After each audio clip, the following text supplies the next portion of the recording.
You're lying in bed, your partner is next to you, the door is closed, the lights are off, you're alone. Is greater than laughter, is greater than. For 99% of human history, this moment didn't exist. There were no doors, no walls, no bedrooms, just you, your family, and 20 other people sleeping 5 feet away. So, how did ancient humans have privacy? The short answer is they didn't. The long answer is way more interesting. Let's start with the reality. For roughly 300,000 years, humans lived in small groups of 15 to 50 people. You weren't just related to everyone around you, you were physically next to them all the time.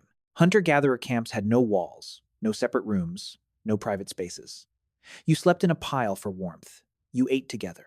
You sat around the same fire. If you needed to have a conversation, everyone heard it. If you were angry, everyone knew. And if you and your partner wanted time alone, everyone was aware of that too. So, how did couples deal with this? Anthropologists studying modern hunter-gatherer groups have found a few consistent patterns. The first strategy is timing.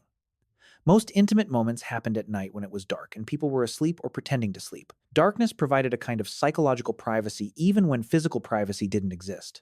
The second strategy is distance. Couples would walk away from camp, not far because leaving the firelight meant danger from predators, but far enough that they weren't directly next to everyone else. 50 feet in the dark is basically invisible. The third strategy, and this one's important, is social protocol. Everyone pretended not to notice. Think about it like this. You're in a small tent with your family on a camping trip. Someone needs to change clothes. You don't stare. You look away. You give them psychological space, even though physical space doesn't exist. That's what ancient humans did. They developed social rules around privacy. You don't acknowledge certain things even though you're aware of them. But here's where it gets interesting. Privacy as a concept might not have mattered to them the way it matters to us. Anthropologist Colin Turnbull spent years living with the Mbuti people in Central Africa. He noted that they had no word for privacy, not because they were primitive, but because the idea of needing to be alone was foreign to them. Being alone meant being vulnerable. It meant being separated from the protection of the group. For most of human history, solitude wasn't a luxury. It was a death sentence. Let's talk about the bathroom situation because everyone wonders about this. Ancient humans didn't have toilets. They didn't have outhouses. When you needed to go, you walked away from camp, usually to a designated area downwind. You did your business and came back. Was it private? By modern standards, no. You were visible. But again, social protocol mattered. People didn't follow you. They didn't watch. They gave you the illusion of privacy through intentional ignorance. It's the same way modern humans handle public restrooms. There are other people in the room. You can hear them. They can hear you, but everyone pretends they can't. Now, let's address sleeping. Ancient humans slept in groups, not because they wanted to, but because they had to. At night, temperatures dropped, predators hunted, fires needed tending. Sleeping together meant warmth and safety. Archaeological evidence from places like Ohelo II in Israel shows that 23,000 years ago, humans built small shelters barely big enough for a family to lie down in. Everyone was touching. There was no rolling over without bumping into someone, and this continued for tens of thousands of years. Even in medieval Europe, entire families slept in one room, often in one bed. The idea of children having their own bedrooms is shockingly recent.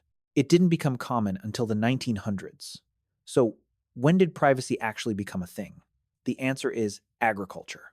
Around 10,000 years ago, humans started farming. Farming meant staying in one place.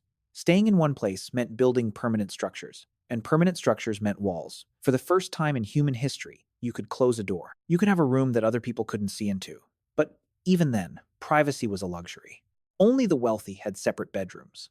Most people still lived in one-room homes with their entire family. Privacy as a right, as something everyone expects, didn't emerge until the last few hundred years. Here's the part that's hard for modern people to understand.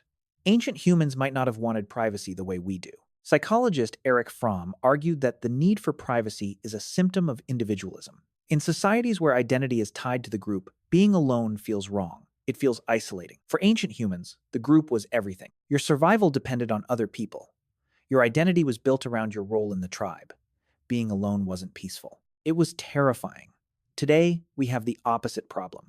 We're so isolated that loneliness is an epidemic. We have all the privacy we want, and we're miserable because of it. So, here's the answer. Ancient humans had privacy through social agreement, not physical separation. They created invisible boundaries using timing, distance, and mutual pretense. They didn't need to be alone because their sense of self was different from ours.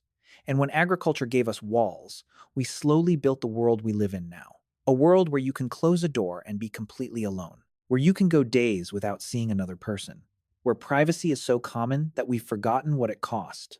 For 290,000 years, humans were never alone. Then we invented walls, and we've been lonely ever since.